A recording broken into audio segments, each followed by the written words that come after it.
Bem, pessoal, boa tarde a todos. Espero que vocês tenham passado bem desde o nosso último encontro aqui das oficinas de xadrez, né? A última xadrez do zero e a anterior foi a minha, né? A minha oficina sobre iniciação aos conceitos de desenvolvimento no xadrez. Aquela lá foi uma primeira versão, né? Foi a versão 1.0, hoje é a versão 2.0. E hoje daremos prosseguimento a algumas aberturas. No final da última oficina eu falei um pouquinho sobre a abertura espanhola, também chamada Ruy Lopes, mas como faltou adentrar em outras formas de desenvolvimento, de variantes dessa abertura, eu abordarei ela novamente do comecinho, né, para a gente não perder o fio da meada, porque eu não sei se também tem algum participante aqui que não fez a primeira oficina, então eu vou abordar esses conceitos iniciais. Bem, José Marcelo, eu peço até desculpas aí, mas eu acho que eu sou meio megalomaníaco, né, para fazer um pouco dessas oficinas, por causa que na outra oficina eu gastei quase todo o meu tempo para falar somente de uma abertura, que foi a abertura italiana, né? Como nós podemos ver aqui, peraí, deixa eu abrir aqui, que é muita página para eu administrar ao mesmo tempo. Tá? Então, como nós conseguimos ver aqui, ó, da abertura italiana eu só falei de uma, duas, três, quatro, seis variantes e um exemplo de armadilha, né, da abertura italiana. Então, só para vocês terem noção, pessoal, só para a abertura de E4 tem mais de 55 exemplos aqui que eu fiz para vocês. Tá? Então, eu vou tentar falar hoje sobre a Ruy Lopes, a abertura espanhola, né? Mas eu vou tentar novamente abordar alguns conceitos iniciais que são muito importantes, né, para entender o que é abertura, o que é desenvolvimento das peças, né, e o que ela vai representar justamente para o domínio dos jogos, ou do jogo ou das brancas ou das negras. Né, somente abordando, lembrando aqui para vocês, pessoal, então, isso aqui é um tabuleiro. Opa, deixa eu voltar aqui. Aqui. Bem, esse aqui é um tabuleiro inicial, né, quando o jogo começa. Então, um dos principais objetivos, né, do xadrez é dominar as casas centrais. Muitos falam dessas 4 casas centrais, mas não podemos esquecer que também tem as casas adjacentes, ou as também chamadas casas periféricas ao centro, que são fundamentais para o desenvolvimento das peças e do jogo em si, porque vai ser justamente onde ocorrerá o trânsito das peças, né? Ou das brancas atacando as negras e das negras atacando as brancas. Essas outras casas laterais aqui vai ter outras serventias, principalmente dos cavalos, das torres, mas eu não vou abordar de forma geral essas casas. Mas é importante entender que o jogo ele se desenvolve a partir do domínio dessas casas, né? Da articulação do domínio dessas casas, onde as brancas tentarão ocupar essas casas justamente para atacar as negras e vice-versa. Tranquilo? Então, dando prosseguimento aqui, hoje nós vamos falar sobre a abertura espanhola. Opa, deixa eu voltar que já estou na posição final aqui. Tá? Então, a abertura espanhola, vamos começar pelos alguns conceitinhos básicos, né? Opa, isso. Da abertura espanhola, que é o seguinte, né? Então, é uma das aberturas mais populares do xadrez, né? Uma das mais comuns também no xadrez. Ele se caracteriza pelo movimento de bispo B5. Esse bispo aqui das casas brancas, né? Do desenvolvimento do bispo branco das casas brancas, chegando à casa de B5, essa casa aqui, né, que ela vai atacar o cavalo e vai defender o centro enquanto promove o seu desenvolvimento, né? O que é, lembrando, pessoal, o que é desenvolvimento das peças? É você tirar essas peças das casas iniciais. Então, quando essas peças começam a entrar em jogo, elas estão em processo de desenvolvimento. Nós vimos na oficina anterior, que a abertura italiana, diferente da espanhola, ela caracteriza-se pelo bispo de casas claras, das brancas, não em B5, mas em C4. Né? Então ela ficaria nesta casa aqui. Tranquilo? Então vejam só que, diferente da abertura italiana, a abertura espanhola tem essa característica desse bispo nesta casa justamente para promover o ataque perante esse cavalo. Tá, como principal característica. Ele leva esse nome devido a um padre espanhol do século XVI chamado Ruy Lopes de Segura, né, porque a abertura espanhola é também muito comumente chamada de abertura Ruy Lopes. Né? E quais são as vantagens? Leva um jogo muito complexo, dependendo das variantes adotadas, né, que tem muitas variantes, nós veremos algumas delas.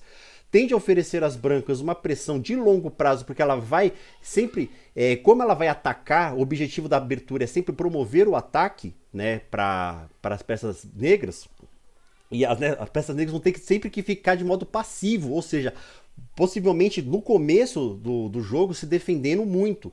Então, o objetivo é manter a pressão, né, a longo prazo. As brancas elas se desenvolvem e fazem o roque rapidamente, né, por causa que, como você já desenvolveu o cavalo para a casa de F3 e o bispo para a casa de B5, já fica o caminho vago aqui, permitindo o desenvolvimento do roque, né, que é uma das etapas cruciais que é do jogo de xadrez, que é colocar o rei em segurança. O rei ali na parte central não é muito bacana. Bem, quais são as desvantagens, né? Algumas linhas são muito teóricas, né? Dependendo das variantes adotadas, tem muitas variantes, muitos detalhezinhos que podem deixar um jogo muito complexo, sobretudo para aqueles que se preocupam em ficar memorizando o lance. Lembrando que eu falei na oficina passada, é importante vocês entenderem o lance e as principais linhas de ataque e de defesa, porque ora vocês jogaram como negras, ora vocês jogaram como brancas. Então é importante saber como atacar e, sobretudo, como se defender, né? Já que se defender é um dos objetivos mais importantes, que é não perder o jogo. Né? Então as negras têm muitas linhas de defesa e às vezes as negras têm a chance de atacar mais tarde esse bispo aqui de Casas Claras, não necessariamente num primeiro momento, já que ele está oferecendo o ataque. Então esse bispo ele pode ser atacado em outros momentos por outras variantes, por outras técnicas. Tranquilo? Deixa eu voltar aqui para o tabuleiro. José Marcelo, como eu não estou vendo o chat, qualquer dúvida aí que o pessoal colocar, por favor, pode abrir o áudio aqui e falar comigo, tá bom? Que eu até interrompo aqui a transmissão. Pode deixar, eu estou de olho no chat aqui, controlando a presença. Tá, jóia. Então vamos lá, pessoal. Então, como nós vimos naquele tabuleiro, né, até esqueci de falar, aquela é a posição final do desenvolvimento da abertura italiana. Mas de forma geral, né, tem algumas pequenas variações para se chegar naquele lance, né? Praticamente duas variações, mas eu vou falar o mais comum, que é sempre a abertura por E4, né? Peão de E4. As negras respondem com peão de E5, fazendo contraposição. Desenvolvimento de cavalo F3, né? Com cavalo C6, posteriormente. E por fim, o desenvolvimento do bispo atacando o cavalo nesta casa aqui. Então, essa aqui é a cara geral da abertura espanhola, da abertura Ruy Lopes. Né? Até, José Marcelo, você pode me corrigir, mas a próximo campeonato, próximo torneio, nós vamos iniciar o torneio, todo mundo começando com a abertura Ruy Lopes, né? Que é uma proposta, exatamente, que é uma proposta de tentarmos praticar alguma parte das teorias que vocês viram aqui na prática, né? Colocar ali aplicação prática do que a gente está vendo aqui. Então, talvez seja bem interessante não ficarmos somente na teoria, vocês ficarem tão passivos, vendo eu mexendo aqui as pecinhas, sem colocar isso em prática. Então, acho que o próximo torneio vai servir justamente para agregar esse conhecimento para, quem sabe, as partidas de vocês serem mais dinâmicas e mais ricas em possibilidades de variantes. Tranquilo, pessoal? O Aion, Pode falar. Só um informe. O torneio vai ser semana que vem, daqui uma semana, dia 26. E o André já abriu ele lá no Lichess. Já está pronto para a gente se inscrever. Bacana. Então, pessoal, não percam tempo, vamos lá contribuir, né? Vamos participar e colocar em prática essas oficinas que nós estamos vendo. Tranquilo?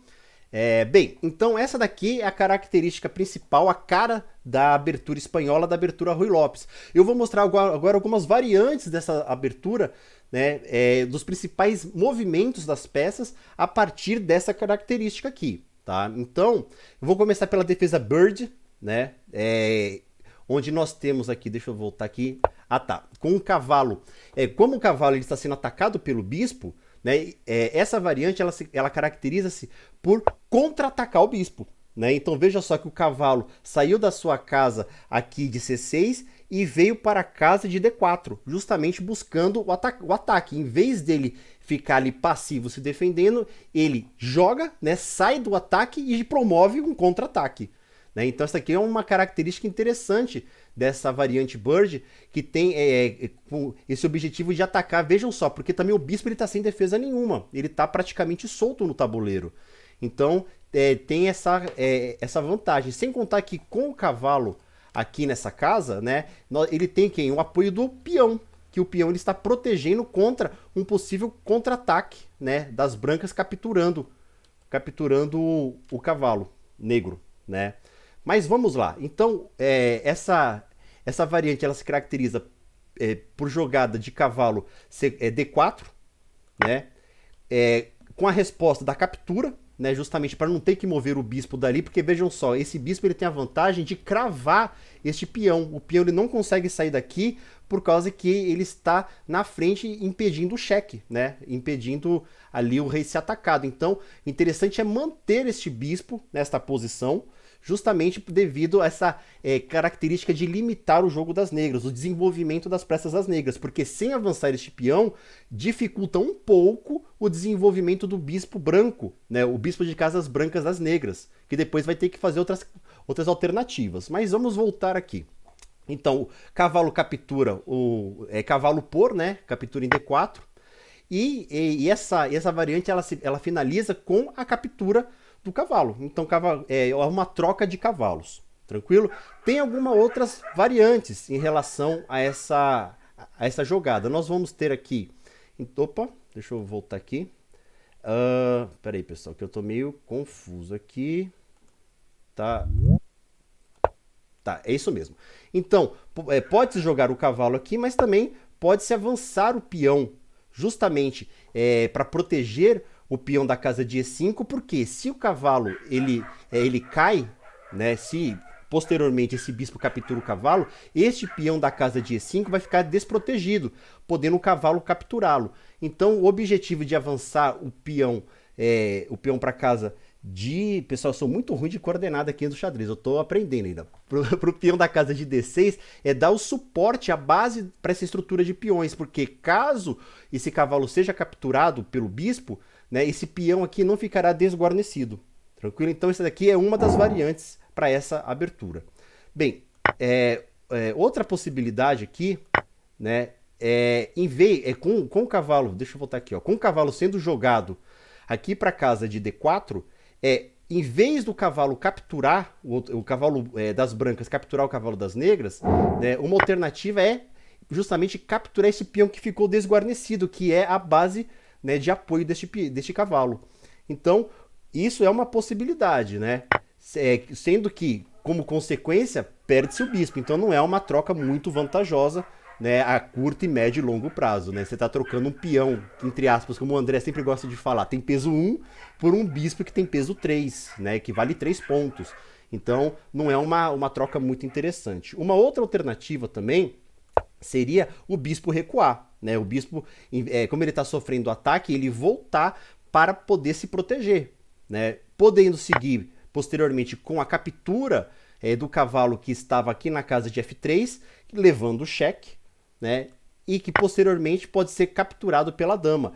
Também poderia ser capturado pelo peão, pessoal, mas lembre-se que quando você tira essa estrutura de peões aqui da ala do rei, isso acaba enfraquecendo uma possibilidade de defesa desse rei, escondendo ele através do roque, né? Então não seria interessante. Então o mais adequado aqui é a captura com a dama.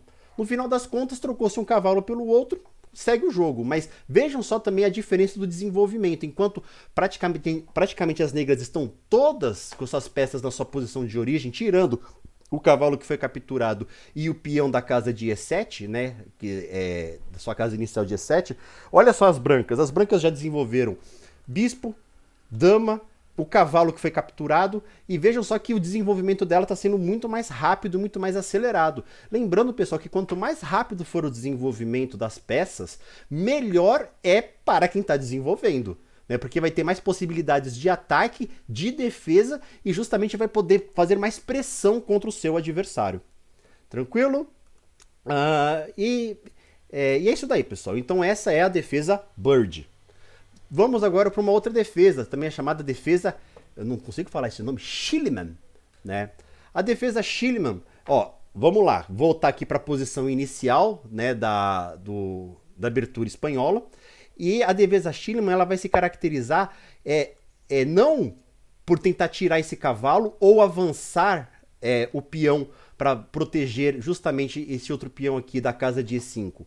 Não, a defesa Schliemann, ela tem como objetivo fazer um contra-ataque. Se está sendo atacado, então vamos contra-atacar, né? Dizem que uma das melhores defesas é o ataque. Então, nem sempre, mas muitas vezes isso funciona muito bem. Então, o objetivo é justamente jogar o peão para casa de F5, né? O peão da ala da dama ser desenvolvido para esta casa, justamente com o objetivo de atacar, né, o peão da casa de E4. Bem, pode-se seguir com o desenvolvimento do cavalo, né, de cavalo para C3, né, justamente trazendo uma proteção para esse peão, que caso seja tomado, né, o cavalo vai e retoma, né. Podendo seguir da seguinte maneira, pessoal. A Schliemann, ela se caracteriza por essa característica da distribuição das peças, né. Pode-se seguir da seguinte maneira, em vez de se também desenvolver o cavalo para proteger, captura o peão. Então, opa, deixa eu voltar aqui.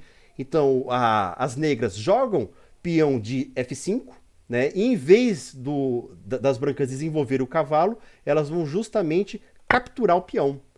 Podendo seguir com o avanço do peão, olha só que interessante, né? Em vez de tentar recapturar esse peão imediatamente, faz um novo contra-ataque, né? Atacando justamente o cavalo da casa de F3. Atacando esse cavalo da casa de F3, ele é praticamente obrigado a sair daí. Então ele volta para sua posição de origem. Olha só que interessante. E por que ele volta para sua posição de origem? Pessoal, se nós formos ver onde o cavalo pode se desenvolver, onde ele pode ser defendido, vamos ver aqui, ó. Tem essa casa, essa. Aqui não dá porque é das brancas, está bloqueado, né? E aqui é o rei. Opa, desculpa, pessoal. Aqui e aqui. Então vejam só que todas essas casas aqui, ó, tanto a casa de G5 quanto a casa de H4, elas não podem, o cavalo não pode ir para essas casas por causa da dama que está defendendo essas casas. Para o outro lado, né? Para o lado ali, indo mais para o lado da esquerda do cavalo, nós vamos ter aqui a casa de E5 e a casa de D4. Só que também ela não pode porque o cavalo está defendendo essas duas casas. Então o que sobra para o cavalo que está sendo atacado? É justamente fugir, se esconder. Então veja só que isso foi um contra-ataque muito interessante, porque se a defesa espanhola ela se caracteriza por possibilitar um roque bem rápido, o desenvolvimento do roque bem rápido, o cavalo e automaticamente ele já teve que voltar para sua casa de origem, atrapalhando o desenvolvimento das peças brancas. Então isso acaba sendo um dificultador, né, para as brancas conseguirem se desenvolver e tentar ganhar esse jogo com maior facilidade. Então, posteriormente pode seguir justamente com a dama, né, negra indo para a casa de G5. Isso gera um problema sério, né, porque vai atacar justamente esse peão que está desguarnecido, o peão da casa de G2, que a única solução seria avançar esse peão posteriormente. Né? Então vejam só que já houve um dificultador. Então, no final das contas, não é uma alternativa muito boa capturar este peão que está sendo ofertado, este gambito, né? Lembrando lá o que é um gambito, é você entregar uma peça com objetivos de desenvolvimento, né? Que você vai ter algum lucro perdendo uma peça, por incrível que pareça é assim. Você perde na questão material, mas você ganha no desenvolvimento do jogo. Então, preste atenção que, posteriormente, esse peão pode ser depois capturado pela própria dama. Então é um gambito temporário que depois tem a sua recompensa a curto e médio prazo. Tranquilo, pessoal? Bem, vou agora para falar de outra defesa, chamada defesa Morph, né? E a defesa Morph, ela tem algumas variantes dessa defesa. Né? Tem a defesa das trocas, aberta, fechada e também do ataque Marshall. Tá? Eu vou falar aqui rapidamente sobre cada uma delas também. Bem, então, nós temos aqui a abertura espanhola, né? Aí as negras elas vão justamente cutucar, tentar tirar este bispo daqui que está atacando o cavalo. Né? Então, pela variante das trocas, o próprio nome diz, né? Então ocorrerá a troca das peças. Então, bispo captura o cavalo de C6, né? E o peão de D7 vai capturar o bispo, né? Bem, e aí, como tirou-se o cavalo que protegia esse peão ficou desguarnecido. Então, a melhor alternativa é justamente... A pior alternativa, né? A pior alternativa é capturar esse peão que está desguarnecido. Mas, poxa, como assim? Se ele tá ali dando sopa, se ele tá vacilando, não tem nenhuma defesa, por que eu não posso tomar? Né? Por causa de que depois pode-se partir justamente para a dama avançando em D4. Aí eu pergunto para vocês, o que fazer numa situação como essa? Olha só que complicador. A dama, ela está atacando ao mesmo tempo o cavalo e o peão. Né? E nós já vimos que é muito difícil fazer uma defesa dupla. né? Porque ou eu defendo o peão ou eu vou defender o cavalo. Pela teoria, você sempre defende a sua peça de maior valor, né? De forma geral, nem sempre é uma obrigação, mas de forma geral você defende essa peça. Então, se você voltar para cá com o cavalo, o que vai acontecer? Aquele peão que foi capturado, ele pode voltar, ele vai ser recapturado pela dama, né? E aqui a única alternativa seria o quê? Ou cobrir, né? Única não, né? Tem duas alternativas, ou cobrir, né, com a dama e faz a troca das damas e as brancas perdem o roque, né?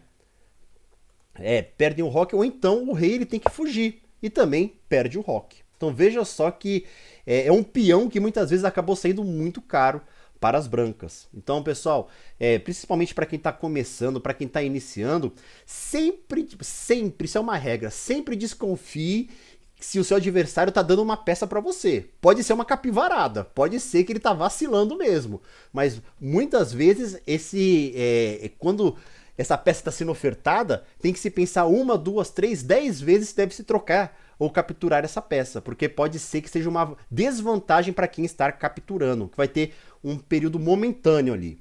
Bem, mas voltando aqui, né, nós vimos que é errado capturar este peão da casa de E5, então o que seria o mais adequado? O mais adequado é fazer o roque, né, porque fazendo o roque você já protege o seu rei, e por mais que esse peão possa ser posteriormente defendido, ele tá ali, né? Então as negras elas vão sair de uma situação ativa de ataque para partir para uma situação passiva de defesa, mas não necessariamente, né? Porque o lance mais comum aqui, né? Você vai desenvolver o bispo, as negras desenvolvem um bispo negro para casa de D6, né? Justamente para proteger esse peão que está aqui solto, né? Podendo seguir. Aion. Oi, pode falar. Aion, rapidinho, o Aloysio fez um comentário aqui. E se eu tivesse atacado o cavalo do outro lado em vez de voltar o cavalo? Calma. É uma segunda pergunta. E se eu avançasse a rainha e deixaria uma possibilidade de cheque? No caso de ter pego o peão com o cavalo. Aí eu não lembro que situação foi essa aqui. Eu acho que é referente a isso que você está falando, né? Então, qual posição que vocês estão falando? Se abrir o áudio fica mais fácil, pessoal. Vocês podem, se for possível. Fala aí, Aloysio, é melhor. Em qual posição que você está comentando? Vamos um problema de cada vez. Ele pediu para esperar um pouquinho, peraí. Acho que ele está vendo o áudio. Vai ligar o áudio. Ah, tá.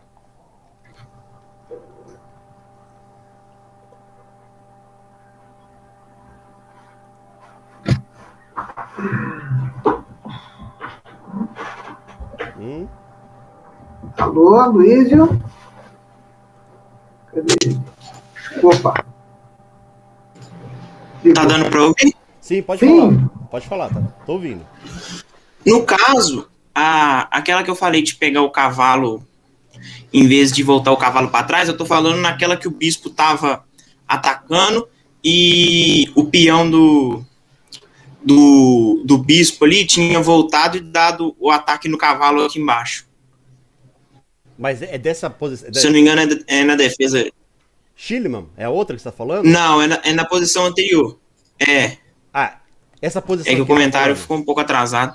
Ah, tá. Essa posição aqui. Só que sem o peão atacando o bispo. Não, antes do peão atacar o bispo. Quando o peão do lado direito aqui tinha atacado o cavalo. Esse aqui você tá falando? Que avança?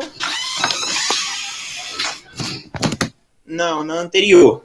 Tá, a posição inicial. Quando aí você tinha feito o bispo aqui do lado, fazer uma troca com o outro bispo e o bispo atacava o cavalo. O bispo atacando o cavalo? Aqui do lado direito, aqui embaixo, o cavalo branco. O bispo tinha atacado o cavalo branco. Na defesa Bird? Foi na Bird? Isso? Foi na Bird? Foi lá atrás. Porque o comentário ficou atrasado. Ah, tá, calma aí. Calma aí, deixa eu ver aqui.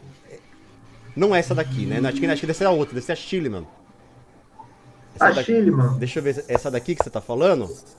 Essa aí mesmo. Tá, beleza. Aí, qual que é a sua dúvida aqui? É que o bispo, o peão tinha atacado o cavalo. Continua. E o peão tinha atacado... Tá. Aqui, ó. Ah, tá, entendi. Em vez de eu voltar... Essa daqui que tá falando. Em vez de eu voltar o cavalo, o que eu teria feito? Eu teria capturado o cavalo com o bispo, e aí eu colocaria a situação seguinte. Ou ele mata o bispo com um dos peões, e aí, no caso, eu poderia manter meu cavalo no meio da arena, mantendo ele posicionado, ou ele comeria o cavalo com o peão e eu voltaria bispo, mantendo o bispo na diagonal. Sim, também é uma possibilidade. Mas seria uma jogada vaga? Não. Não, seria assim uma jogada boa?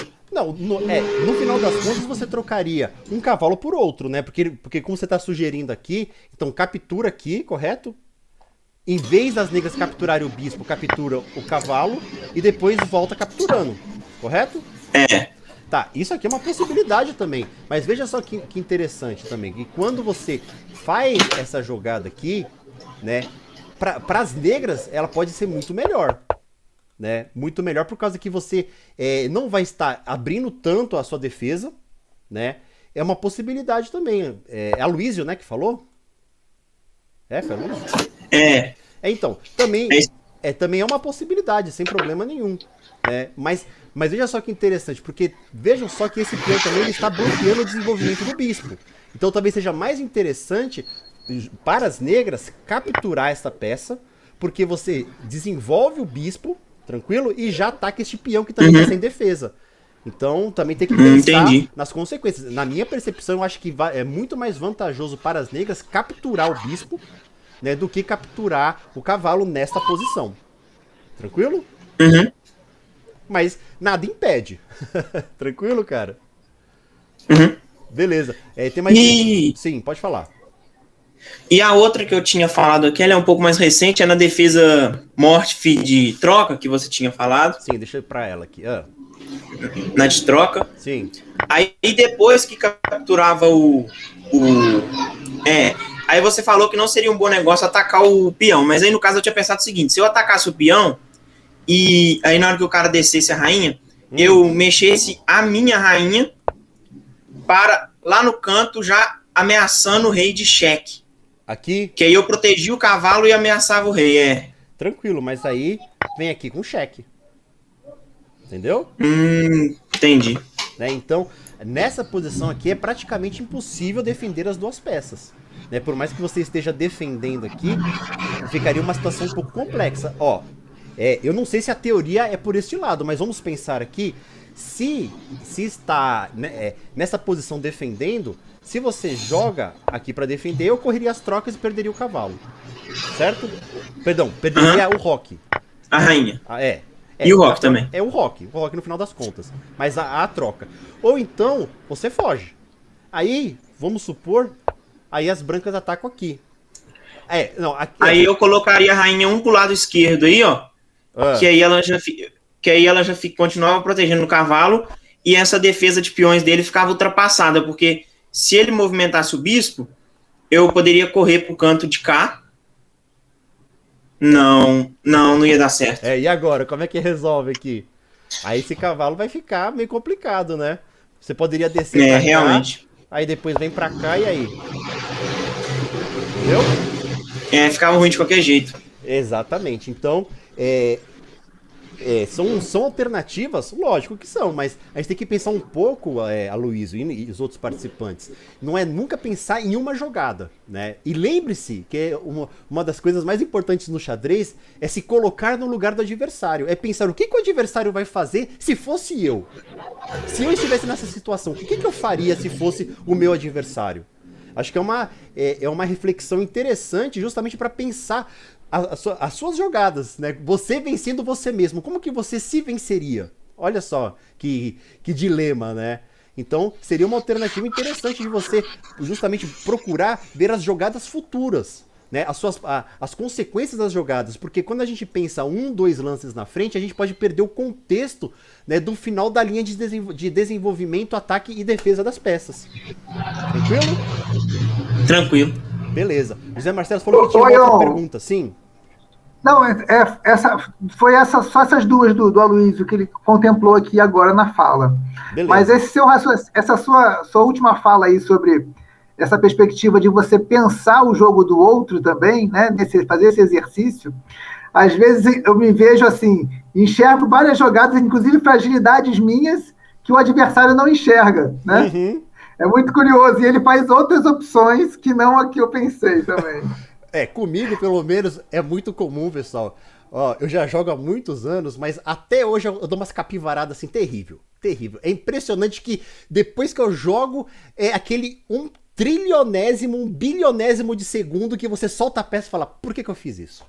Que você vê as consequências que dá. Então, justamente, a gente deixa de pensar um pouco no que essa jogada pode trazer como consequência, né? É muito importante se colocar no lugar do adversário, né? Se eu jogar essa jogada, o que meu adversário vai fazer? Se jogassem essa jogada comigo, o que eu faria? Né? Então, é muito importante a gente se colocar sempre no lugar do adversário para tentar buscar os melhores lances. Isso é uma tática muito interessante. Muito interessante. E aí entra um pouco, lógico, que vem das linhas de raciocínio de jogos mais rápidos, como de blitz, de 3, 5 minutos, ou até jogos de tempo maior, de 5 minutos, de 10 minutos, 15 minutos, 20 minutos. Que é o seguinte, quanto mais tempo você tem, né, em tese, melhor jogada você pode fazer, porque você tem mais capacidade de refletir e ponderar sobre as diversas possibilidades de jogo, né, de alternativas. Isso em tese, né? Porque na hora que a gente tá jogando tem adrenalina ali de só ficar pensando na melhor jogada, no melhor ataque e na melhor defesa. Isso é inevitável. Mas, pessoal, já vou adiantar pra vocês. A melhor forma de se aprender a jogar é jogando. E a melhor forma de se aprender a jogar é errando. Porque a partir dos seus erros você consegue identificar possibilidades de não errar no futuro. Não cometer as mesmas capivaradas. Tranquilo? Beleza, pessoal? Tranquilos, né, Marcelo? Beleza, Ion. Vambora. Tá, bora. Então, continua aí. Então, aqui só para finalizar, né, a variante morph das trocas, né, e seria, então, o desenvolvimento. Vamos lá. Cadê? Deixa eu só voltar aqui que eu até me perdi aqui. Então, a peão captura o bispo, né? O peão captura o bispo, e o mais adequado é fazer o roque nessa situação, né? Podendo seguir com o desenvolvimento do bispo de casas escuras para casa de D6, justamente com o objetivo de defender esse peão que está solto, né? Seguindo, né, do ataque do peão de... Nossa, pessoal, sou muito ruim isso. Do peão de D2 para a casa de D4, né? Justamente tentando atacar o peão negro da casa de E5. O mais comum é a troca desses peões, né, com posterior captura da dama. Mas tem que tomar muito cuidado, pessoal, que olha só o que está acontecendo aqui, ó. Essa dama, ela está justamente visando, né, esta diagonal de casas escuras, a diagonal longa do tabuleiro de casas escuras, objetivando pegar este peãozinho aqui, quem sabe destruir, né, a estrutura de um futuro roque curto das negras, e também com possível captura da torre, que está desguarnecida. Então, aqui a melhor... há duas alternativas, né? Ou avança-se o peão, né? Tem 3. Ou joga-se o cavalo, ou, por fim, né, joga-se a dama, né, propondo a troca. Então, são algumas variantes para essa defesa morph das trocas. Tranquilo? Bem, então tem também a chamada defesa morph aberta, que também vai seguir aqui, a partir da espanhola, atacando o bispo de casas claras, mas em vez de haver a troca, né, a troca do bispo com o cavalo, né, trocando o cavalo com o bispo, né, capturando, né, segue-se com o bispo ele recuando, mas mantendo ainda a pressão, né, nessa diagonal aqui, tá? Seguindo do desenvolvimento do cavalo da ala do rei para a casa de F6, justamente para tentar tirar o quanto antes essas peças aqui da ala do rei, visando o roque curto, seguindo com o roque das brancas. Tá? Então, a defesa morph aberta, ela termina nessa situação, podendo seguir da seguinte maneira: já que esse peãozinho também está desguarnecido, né, pode seguir com a captura dele e posteriormente com o avanço da torre. E aqui, pessoal, é uma coisa que é muito importante a gente ver. Esse peãozinho que foi capturado aqui pelo cavalo, que aparentemente ele está desprotegido, não é que ele está desprotegido. Ele é um chamado peão envenenado. Ele é um peão que está ali para ser capturado, né? Para ser uma isca para as negras. Por quê? Se captura aqui, joga a torre, né, como nós vimos aqui, e aí esse cavalo ou tem que sair daqui ou ser defendido. No caso, em tela, né, no caso que nós estamos vendo aqui, se esse cavalo recua, pode seguir com a captura do peão, captura do cavalo e posteriormente cheque no rei negro com torre. Então vejam só que aquele peão que foi, entre aspas, dado, ele foi capturado, mas veja só que numa posição muito mais vantajosa para as brancas, porque ela desenvolve com o cheque. Pode-se também, né, fazer uma outra sugestão aqui, que em vez de você pegar e voltar com o cavalo, né, você pode pegar e tentar defender, mas veja só que nessa defesa pode gerar algumas consequências não muito boas para as brancas, porque primeiro ela abre, né, essa casa aqui de F7, que vai desproteger essa casa, né, e vai também desestruturar um pouco a capacidade das negras de fazer o roque curto, porque posteriormente pode seguir com as brancas voltando com esse bispo, ó, impedindo o roque curto por parte das negras. Né? Lembrando que, como o André falou até na oficina passada, não é possível fazer o roque se ao longo das casas que as negras forem passar ou esta, no caso do roque curto, ele ficar em xeque, o rei. Então, isso aqui acaba limitando um pouco o desenvolvimento das peças negras. Tranquilo, pessoal? Bem, essa aqui é algumas variantes da defesa morfe aberta. Falar agora um pouquinho da morfe fechada, né?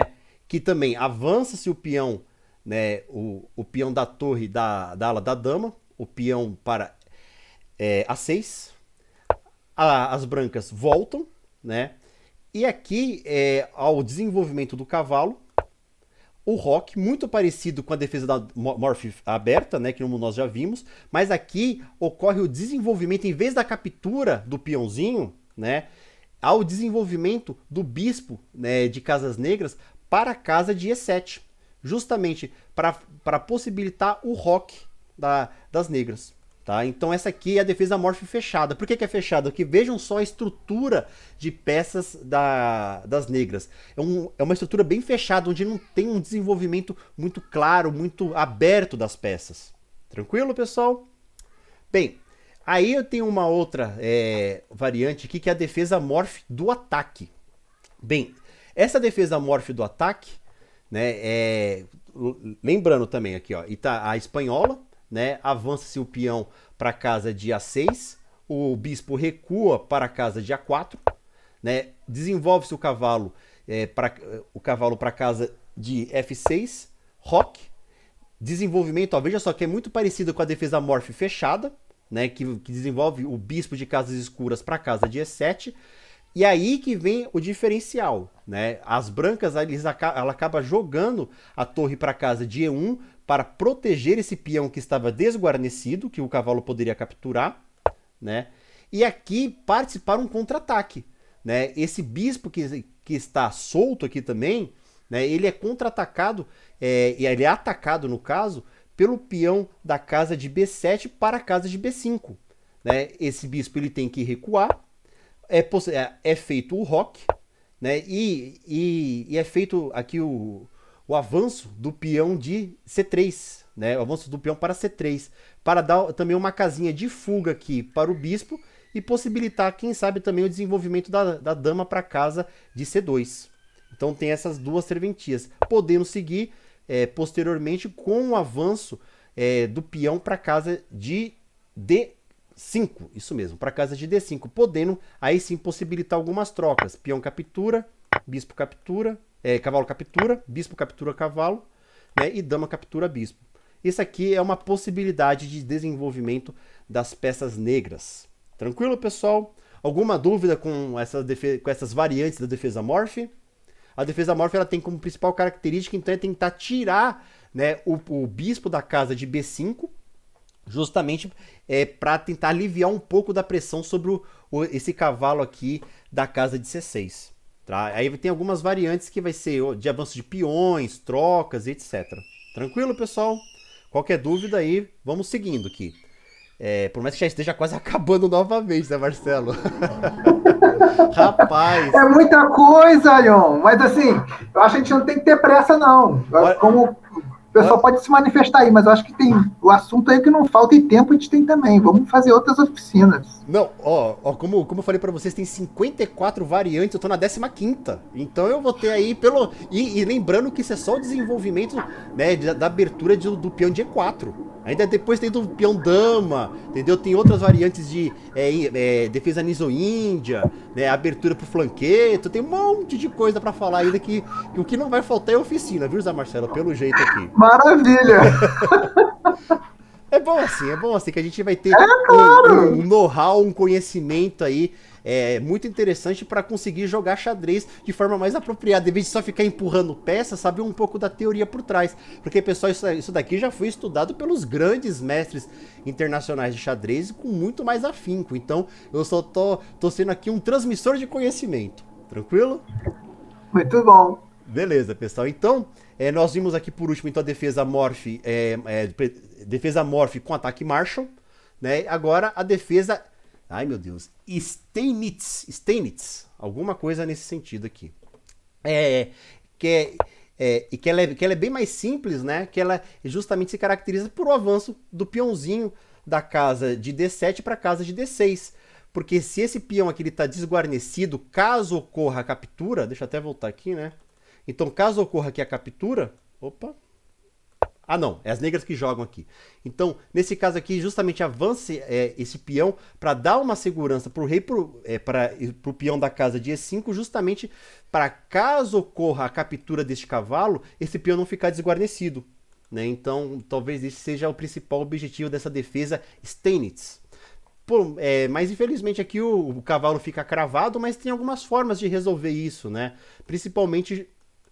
vamos aqui supor, desenvolve-se o cavalo e aí coloca-se o bispo nessa posição de D7 para possibilitar a retirada desse cavalo para outras casas, né? Podendo vir para casa de E4, para casa de B4, dependendo da característica, e propondo a troca dos bispos, né? Então são algumas alternativas nesse sentido. Falar aqui, né, da última variante da defesa, que eu vou abordar aqui, da defesa espanhola, que é a chamada defesa Berlim, né? Tudo geográfico, né? Espanhola, Berlim, né? O que não falta é nome geográfico. Bem, essa aqui ela vai ser uma variante bem mais complexa, né? Mas é interessante a gente ver as possibilidades de desenvolvimento. Olha só que bacana essa variante aqui, pessoal. Então, temos a espanhola, né? E que o objetivo, olha só que interessante, é justamente desenvolver o cavalo para a casa de F6 para atacar esse peão desguarnecido, como nós já vimos aqui, né? Segue-se do roque, mas aqui captura-se esse peão, que a gente viu que não é uma alternativa muito interessante, mas pode acontecer, tá? Nessa variante, captura-se o peão da casa de E4, né? Não ataca-se inicialmente esse cavalo, né? E essa coluna, ela não é atacada inicialmente pelo desenvolvimento da torre para a casa de E1, né? Mas parte para o ataque através do desenvolvimento do peão para a casa de D4, né? Justamente oferecendo a troca desses peões aqui, né? Segue-se com o cavalo ele recuando justamente para evitar de ser atacado, né, para evitar aquele desenvolvimento como nós já vimos aqui dessa coluna, com cheque e tudo mais. Então esse cavalo ele foge rapidinho ali para a casa de D6, segue-se com a captura do cavalo de C6 pelo bispo branco e captura-se o branco com o peão, de D7.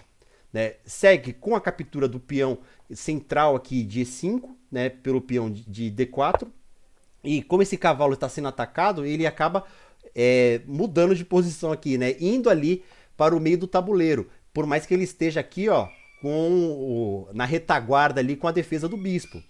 Segue-se com a troca das damas, e veja só que a troca das damas para as brancas é muito interessante. Por que ela é interessante? Porque como só tem o rei defendendo, deixa eu até voltar aqui, né? Como só tem o rei defendendo essa dama aqui, né? Obrigatoriamente com a troca, esse rei tem que capturar. E veja só a diferença do desenvolvimento, porque o rei negro ele já perdeu o roque, enquanto o rei branco ele já está ali bonitinho, já na sua casinha ali, bem isolado, bem seguro. Então, para as brancas foi um desenvolvimento bem interessante, tá? podendo seguir com, aí sim, desenvolvendo as outras peças, o cavalo para casa de C3, peão para casa de H6, né? Por que esse peão para casa de H6 ele é importante, pessoal? Para evitar o cavalo vir para casa de G5, né? Objetivando atacar o peão de F7, que daria um duplo no rei e na torre. Veja só que o que já está ruim poderia ficar pior ainda, né? Então, quando você avança esse peão para a casa de H6, inibe, né, controla-se a casa de G5, para que esse cavalo não consiga saltar para lá. Tranquilo? Segue-se então também com o avanço do peão para H3 das brancas. O rei ele vai rapidamente fugir dessa coluna aberta, né? Pessoal, para quem não sabe, né, nós temos as chamadas colunas abertas e colunas semi-abertas e colunas fechadas, né? Colunas fechadas, por exemplo, ó, é o que nós temos aqui a torre, porque a torre ela tem a torre branca, ela vai ter uma peça dela na frente dela e uma outra peça lá do outro lado, né? Então ela tá fechada duplamente. Uma semi-aberta seria, por exemplo, se a torre estivesse aqui e um peão aqui. Então ela estaria quase que completamente aberta, essa coluna. Neste caso aqui nós temos uma coluna 100% aberta, que é a coluna de D. Então, para evitar que a torre branca viesse para a casa de D1 atacando o rei então já logo ele já faz chamado de lance profilático. Antes de ter que se defender do cheque, dando essa coluna para a torre, esse rei ele já sai dali para evitar esse cheque, porque ele vai ter que movimentar posteriormente caso leve, né? Então, pode-se seguir aqui com o desenvolvimento do cavalo, né, para a casa de E4. Peraí, apertei o botão errado aqui. Para a casa de E4. Avança esse peão que está dobrado aqui para a casa de C5. Né? Avança também o peão branco para a casa de C3. Vejam só que esse peão que estava solto, dobrado, ele recebe uma estrutura muito interessante e reforçada aqui na casa de B6. A torre, ela não quer ainda dominar essa coluna porque não tem nenhum alvo em potencial ali neste momento. Então, ela coloca, né? Isso, pessoal, para quem está começando, né? É uma coisa que é interessante quando você está jogando para o ataque, mas quando você está jogando com as negras tem que tomar muito cuidado, que é deixar ou a dama ou o rei na mesma coluna ou na mesma linha da torre ou da dama. Deixar o rei nessa situação é saber que futuramente vai ter um cheque descoberto em algum momento, né? Então evita-se muito de deixar rei e dama na mesma coluna, na mesma linha de torre e dama, tá? Para evitar esses ataques aí. Então também é um movimento profilático para quem está jogando, né? Para quem está se defendendo. Para quem está atacando, faça sempre isso, que isso aí pode colher frutos bons a longo prazo. Segue-se então com o desenvolvimento do bispo de casas claras para a casa de E6, né? E por fim atira-se esse cavalo que está aqui no meio, né? Que é uma coisa muito interessante também, pessoal, deixar cavalo em postos avançados, em casas avançadas. É uma coisa muito interessante, né? Porque você acaba dominando parte dessas casas centrais aqui. Então, as brancas, como não tem mais também a dama, o jogo ele pode ser mais aberto. Sobretudo, a casinha ali que protege o rei. Então, o rei ele não precisa ficar tão resguardado. Ele pode até partir para o jogo quando não tem um ataque tão feroz como uma peça que nem a dama no tabuleiro. Então, essa daqui é a visão final dessa variante Berlim. Tranquilo, pessoal? Bem, eu tô falando aqui das variantes e vou ensinando vários conceitos básicos aí do xadrez pra gente tentar evitar ou ganhar, né? Alguém não, o Ion, ainda faz ponte com outras oficinas. Lembrei aqui da oficina do Dump, do Luiz aqui também, dessa questão da torre e o alinhamento com o rei, né? Exatamente, os raios-x que chamam, né? Por que chama raio-x, pessoal? Porque por mais que a torre esteja aqui do outro lado, né? Ele tá vendo do outro lado, né, desse monte de peças, tem ali o rei. Então, é o famoso raio-x que você vê pro outro lado, mesmo sem estar isso tão escancarado ali na frente, mas que pode ser temas de ataque. Sim. O Aloysio tem uma outra demanda aqui. Pode falar, Aloysio. Ele tem uma pergunta. Você quer falar, Aloysio? Quando abre o áudio é mais fácil. A pergunta que eu tenho não é nem sobre... Tá dando pra ouvir? Sim, pode falar. Sim. A pergunta que eu tenho não é nem sobre a oficina de hoje, não. É porque eu costumo usar a abertura Vant Crudes e na última oficina eu não pude participar. Eu gostaria de saber se já foi falado sobre ela. Não, Vant Crudes, qual que é o desenvolvimento dela? Eu não tô lembrado, que eu acho que eu nem vou falar aqui, mas se você falar eu posso resgatar. É aquela que em vez da gente liberar o cavalo na segunda jogada, a gente libera o peão da frente do bispo da rainha. O peão do bispo da rainha. Ah, tá. É o ataque inglês. É o ataque inglês, não é? Nossa, esqueci. Não, mas o desenvolvimento é qual? É peão D4 ou peão E4? Não, no caso, a primeira jogada é o peão da dama. O peão do rei. Só que em vez de jogar duas casas pra frente, ele vai uma só. Calma aí. E depois o... Deixa eu só entender aqui, vamos lá. Ó. Então vamos lá. O peão do rei. Peão do rei. Uma casa pra frente. Uma casa só. Então, Tá, uma casa. Aí o adversário joga, né? Duas pra frente. Sim. E depois vai o peão do bispo. O bispo da rainha. Não, o peão do bispo da rainha, do lado de cá. Aqui? Duas pra frente. Sim. Aí depois... Pode falar. Aí depois segue, dependendo da jogada que o adversário faz, ou tira o bispo do cavalo para liberar os bispos nas diagonais principais, ou então libera o cavalo para C3. Cavalo C3 aqui no caso, né? Assim? Interessante. Essa é a abertura que eu costumo utilizar. Isso é uma coisa muito interessante que o Luiz está falando, pessoal, por causa que quando você joga, deixa eu até voltar aqui, né?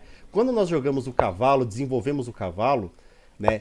Esse peão que fica na retaguarda do cavalo, ele fica praticamente preso pelo cavalo, né? Ele não consegue ser avançado. Existe também várias variantes, por exemplo, jogar com dama aqui, né? Opa, deixa eu dar um exemplo aqui, de jogar dama C4, se não me engano, acho que essa aqui é a abertura inglesa. Né? Na inglesa não. Eu não lembro agora. Eu não lembro. Eu peço desculpas, mas quando chegar lá para explicar, eu vou dar uma estudada melhor. Justamente para quando se vai jogar o cavalo, né, posteriormente, não ter este cavalo preso aqui, né? Nesse caso aqui que eu tô dando, né? Esse peão não fica preso e ele já consegue partir para o jogo. São alternativas bem interessantes. Essa alternativa, Luiz, eu não cheguei a ver por causa que quando começa com peão em E3, né, tudo que eu vou falar nessas primeiras oficinas vai ser tudo com peão em E4, né, que são as aberturas mais comuns, vamos por assim dizer. Entendi. Né? Mas isso não impede que eu faça eu ou outro professor aqui possamos fazer uma oficina, né, com outros tipos de aberturas, né, com outros peões. Porque só de E4 já é um mundo aqui para poder explicar, desenvolver e mostrar as variantes. Mas como o objetivo também é mais intermediário, básico para intermediário as oficinas, talvez a gente não aborde tanto, mas a partir da sua sugestão eu vou depois tentar fazer algo explicando algumas variantes dessa abertura. Como é que ela chama? Desculpa. Quando eu comecei a jogar, eu utilizava ela bastante sem querer. Aí o que acontece? Eu jogo no Laches. Aí eu comecei a analisar jogo antigo meu, eu reparei que todo jogo lá tinha a palavra abertura Vant Crudes embaixo, né? Uhum. Aí eu fui pesquisar. Eu não sei se é assim que fala, mas o nome que aparece lá é Vant Crudes, é alguma coisa assim. Sim. Aí eu tava olhando, ela tem umas coisas bem bacanas, eu gosto dela porque, por exemplo, em vez de eu ter a rainha ligada só em uma diagonal, eu tenho ela em dois ao mesmo tempo, e as diagonais que ela fecha são conectadas rapidamente também pelos bispos e pelos cavalos, ou seja, eu tenho as três principais peças ali lançadas mais rapidamente, e elas posicionam rapidamente as três nos mesmos locais e dá para atacar muito rápido. Não, com certeza. Dá pra perceber que é uma abertura bem agressiva, né? Que já vai partindo para cima e as pretas que se cuidem aí. Dá pra perceber mesmo. Mas é muito interessante. Eu nunca joguei, acho que eu cheguei a ver uma vez ou outra essa abertura, que é muito raro. Eu já joguei muita partida, né, no chess.com, no Lichess, mas isso não impede de eu adotar essa abertura aí, que se eu estudar ela um pouquinho mais, mas achei bem interessante. Bacana, cara. Obrigado aí pela contribuição. Tranquilo. Ô, Zé Marcelo, eu sei que já chegamos no nosso deadline, mas eu posso só fazer aqui uma última para poder mostrar uma possibilidade de armadilha, que eu percebi que na oficina passada o que o pessoal mais gostou foi ver armadilhas, né? Algumas possibilidades de como o desenvolvimento da abertura pode resultar num jogo bem agressivo. Posso só finalizar com isso? Vai. Claro, Ion, sensacional. Não, tranquilo, pessoal. Eu vou pedir só mais um pouquinho da atenção de vocês aí, do tempo de vocês, mas vai ser bem rápido aqui. São poucos lances, são só 9 lances para cada lado aqui, né? Que vai mostrar uma possibilidade muito agressiva da Ruy Lopes, né? Justamente para tentar mostrar o potencial dessa abertura, que, como eu já falei, é uma das mais clássicas que tem no xadrez, mas que ela traz embutida, né, em si variantes muito interessantes, tá? Então vamos lá, vamos começar do começo aqui, né? Opa, deixa eu só girar o tabuleiro aqui, né? Girar o tabuleiro para começar das brancas. Beleza. Então, desenvolve-se, né, como a abertura espanhola é E4, E5, cavalo F3, cavalo C6, bispo B5. Temos a espanhola Ruy Lopes. Né? Segue-se com cavalo F6, roque. Vejam só que tá lembrando muito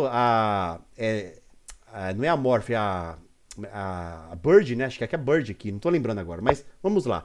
Segue-se, olha só que interessante, com o cavalo, né, o cavalo das negras já chegando num posto bem avançado, né, na casa de G4, atacando, né, cutucando, né, que nem fala aqui, né, o peão de H2 e o peão de F2, né, por mais que eles estejam bem protegidos, né, tanto pelo cavalo, né, tanto pelo cavalo como também pela torre, né? Mas a gente vai ver aqui algumas variações aqui. Então segue-se com H3, expulsando esse cavalo daí. Pessoal, nunca deixem cavalo em postos avançados, tá? O quanto antes você puder retirar o seu cavalo de um posto avançado, isso vai facilitar muito a sua vida. Porque cavalo em posto avançado é sinônimo de ataque forte, né, do seu adversário. Então, olha só que bacana. Em vez desse cavalo sair daqui, ele tá gambitando o cavalo, ele tá dando o cavalo. Mas qual que é o objetivo aqui, pessoal? Veja só, se captura, né, o peão captura cavalo em G4 e o peão captura o outro peão na casa de G4, vejam só que ele abre aqui um ataque em cima do cavalo. Olha só, esse ataque em cima do cavalo é praticamente sem defesa, você tem que tirar o cavalo daí. Né? Mas o que vai ser mais interessante? Olha só essa coluna aberta aqui na coluna H. Vejam só que o objetivo do roque é proteger o rei.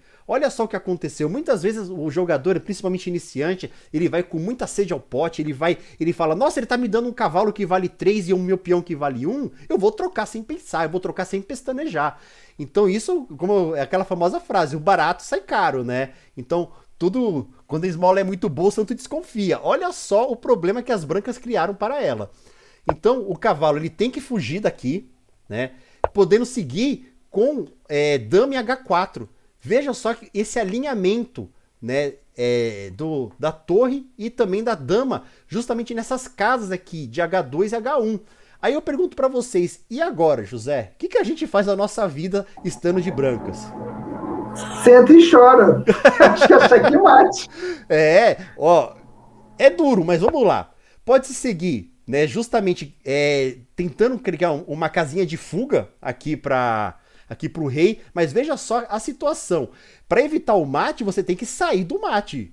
Né? Se a gente não quer perder o jogo, que pelo menos estejamos com desvantagem dinâmica, ou seja, no jogo a nossa situação está pior, mas que pelo menos o jogo possa continuar por causa que as brancas elas têm um cavalo de vantagem, entre aspas, né? Trocou um cavalo por um peão, mas é um cavalo que tem uma peça muito mais importante no início do jogo e no meio do jogo do que um peão, na maioria das vezes, né? Então, justamente cria-se uma saidinha aqui, uma fuga para o rei avançando o peão para F4, e olha só, joga-se justamente o peão para G3 para evitar o quê? A fuga do rei. O rei ele fica praticamente trancafiado nessa situação. E aí não tem muito mais o que fazer, pessoal. Pode-se até jogar o cavalo na casa de F3 para evitar que a dama venha para a casa de H2 e dê cheque, mas só que como tem um suporte aqui da torre, olha só, checkmate. né? E vejam só como o mundo dá voltas. Nós falamos que a abertura Ruy Lopes, a abertura espanhola, ela é uma abertura muito forte de ataque, que as negras, como eu já falei na oficina passada, elas sempre estão em desvantagem, porque elas estão sempre uma jogada atrasada, porque como as brancas começam, em tese, as brancas sempre têm a vantagem. Então, essa vantagem, quanto mais se manter essa vantagem ao longo do jogo, de ataque das brancas, essa situação ativa das brancas, as negras terão sempre que ficar de modo passivo jogando. Então, olha só que situação, que numa jogada, numa abertura que deveria favorecer as brancas, o que aconteceu? Um gambito, uma troca, né, de um cavalo por um peão, gerou um checkmate em somente 9 lances. E eu vou falar pra vocês, pessoal, eu já caí mais de uma vez nesse mate aqui. Porque a gente vai com muita sede ao pote e não acaba pensando nas jogadas futuras. Mas sempre, pessoal, evitem de deixar colunas abertas para o seu adversário. Isso é uma ideia muito importante, tá? Porque colunas abertas com domínio de torres e de dama significa controle dessas casas por parte do seu adversário. E você, obviamente, também vai tentar controlar as casas, as colunas e as linhas, né? Mas principalmente as colunas. Então busquem sempre essa situação, tá bom? Tranquilo, pessoal? Alguma dúvida sobre a espanhola? Pessoal? Oi, Ayon. Tranquilo. Muito bom. Ah, bacana. Essa dica aí da armadilha aí, gostei. Vou ficar atento aí nas oportunidades. Ó, e acontece muito, pessoal. De preto. E acontece muito, não é pouco não. Esse avanço do cavalo é interessante. É justamente porque avançando o cavalo, olha, numa ideia inicial, né, quando a gente vê uma situação dessa e vê o jogador jogando aqui, a gente pensa, poxa, o cara capivarou. O cara errou feio. Eu vou aproveitar essa. Não necessariamente, né? Porque veja só que esse peão que ele capturou aqui, ele teve 2 serventias. A primeira serventia foi liberar a coluna H. Uma outra coisa foi justamente dar o suporte depois, ele vindo aqui para casa de G3, para evitar a fuga do rei.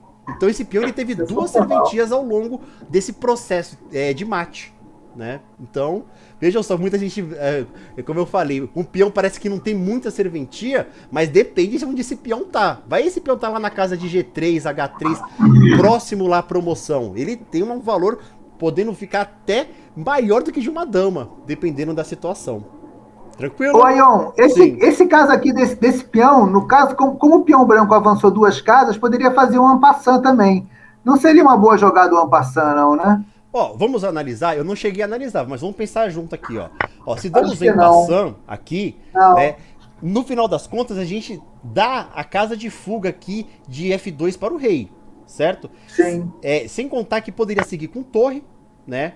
Ou então poderia seguir... a captura aqui talvez não seria muito interessante, porque você ia liberar 2 colunas aqui para o rei ficar completamente exposto. Né? Acho que não seria dava para dar o checkmate na próxima. É só colocar a rainha no 2. Também pode. Não, aqui não, aí foge, ó. Não, no 2. Não, no 2. No sim, verdade. Aqui daria checkmate também. Né? Então, a situação das brancas aqui não é das melhores de nenhuma forma, por assim dizer, né? De nenhuma forma aqui tá bem complicado. Aqui eu acho que o caso nem seria tomar, né? Se fosse o caso. Sim. Acho que... nem sei. E se pegar com o cavalo? Pode ser também, ó. Com cavalo seria interessante, porque você mantém essa linha e aqui. Ameaça a torre. A linha 2 aqui, ó. Né? Aqui não pode jogar, porque o cavalo captura. E se jogar aqui em H1, né, pode fugir. E segue o jogo. Verdade. Então não é uma boa jogada. O en passant aqui não. A captura de passagem não é uma das mais interessantes. É por isso que a gente tem que pensar muito, né? Porque também a ideia inicial é o quê? Eu vou tomar mais um peãozinho. Não, muitas vezes não é o mais interessante. Jogando aqui complica muito a vida das brancas nessa situação. O menos é mais nesse caso aí, ó. Com certeza. Pessoal, eu espero que vocês tenham aproveitado um pouco dessa oficina aqui de abertura espanhola. Lembrando que na semana que vem teremos a oficina com abertura espanhola. Quem sabe a gente pode praticar aí a defesa morfe das trocas, o torneio, aberta. Vai ser o torneio, né, torneio, desculpa, o torneio. Torneio. Exatamente, o torneio. torneio lá pra gente treinar a espanhola aqui. Quem sabe vocês possam ver algumas possibilidades de abertura e defesa. Então, quando vocês forem começar a jogar, pessoal, já vou logo avisar. Vocês já vão começar assim, ó. Opa, cadê aqui? Vocês já vão começar...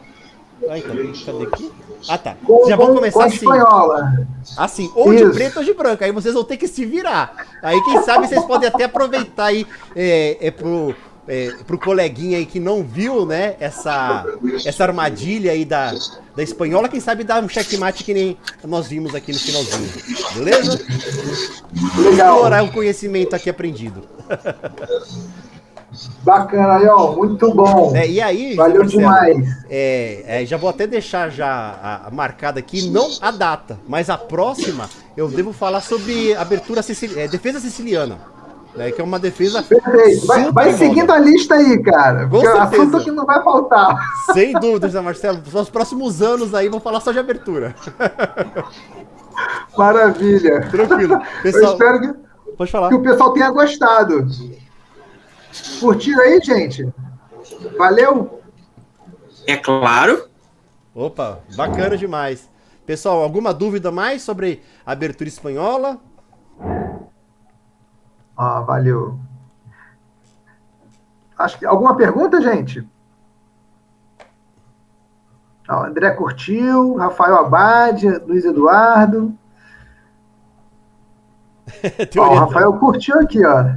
Com certeza, André. A teoria vai até amanhã, porque a teoria é o que não falta aqui, mas a gente tem que colocar sempre a teoria na prática, né? E a melhor coisa é jogar contra um adversário, viu? Porque para colocar essa teoria para ver se a gente tá aprendendo, realmente aprendeu aquilo que viu, né? Então, vamos colocar em prática aí, pessoal. Lembrando que é uma das aberturas mais, entre aspas, simples e comuns do xadrez, que se vocês nunca fizeram, vocês vão passar por ela, mais cedo ou mais tarde. Sim, o André tá falando aqui que uma coisa é jogar sempre as mesmas aberturas e defesas. Essa é a vantagem, André, de jogar, por exemplo, online. Agora, jogar com o coleguinha presencial, ele vai começar a aprender suas táticas também, né? É que quando jogar presencialmente, né, não dá pra ficar sempre fazendo a mesma coisa, porque seu adversário dificilmente vai fazer também. Então a gente tem só que ir fazendo algumas variantes aí. Mas faz parte. Sim, não, mas eu acho que vale esse seu recado também, Ion. Para mim tem sido um mantra, né, de você não se preocupar em decorar jogadas. Não, né? A teoria é importante, mas tem que sentir o que o outro está jogando para então aplicar o que você entende, pensa, estudou, né? Uma das coisas mais importantes, pessoal, que eu até tentei demonstrar aqui para vocês, é evitar de cair no erro de ir com muita sede ao pote. Né? Quando você vê um peão vacilando, um cavalo vacilando, entendeu? Achando que seu adversário tá gambitando e tá dando uma peça, pode ser um gambito, que vai ter um retorno depois não tão bom para você que tá capturando essa peça. Então tem que pensar bastante e maturar a ideia. O objetivo é justamente esse, aprender quais são as principais aberturas e o que seu adversário pode fazer para tentar te complicar na situação, te complicar no jogo. Porque o objetivo do xadrez, né? Muita gente fala que é o checkmate, mas não é o checkmate. O objetivo do xadrez é levar o seu adversário ao erro. Porque quando o seu adversário erra, aí você ganha. É isso aí. Quem erra menos, ganha. Justamente. Capablanca falou lá no começo do século XX, pessoal. E que a tendência no futuro, né? Isso foi lá no começo do século XX, 1900 e pouquinho. Ele falou que no futuro todos os jogos terminariam empatados. Porque todo mundo já saberia tudo como resolver os problemas, os gambitos, as coisas, etc. Que se ninguém erra, o jogo sempre vai empatar. E a gente vê que, por mais que tenha os algoritmos mais potentes do mundo, Stockfish, supercomputadores, inteligência artificial, redes neurais e o escambau aí, ainda o campeão mundial tá perdendo. Enquanto um campeão mundial estiver perdendo, quer dizer que o xadrez ainda tem muito futuro pela frente e muito caminho para trilhar. É muita coisa. É rico demais. Sem dúvida. Valeu demais, Ion. Beleza, pessoal. Ó, um abraço pra todo mundo. A gente se vê na próxima oficina aí. Se não for a minha, vai ser do André. Quarta-feira torneio, né? Da Espanhol. Participem.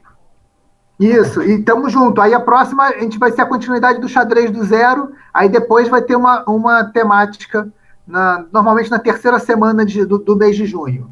Vocês vão estar de férias. Boas férias para vocês. O pessoal que vai, pelo menos aqui de Sabará, termina o ano letivo agora em maio.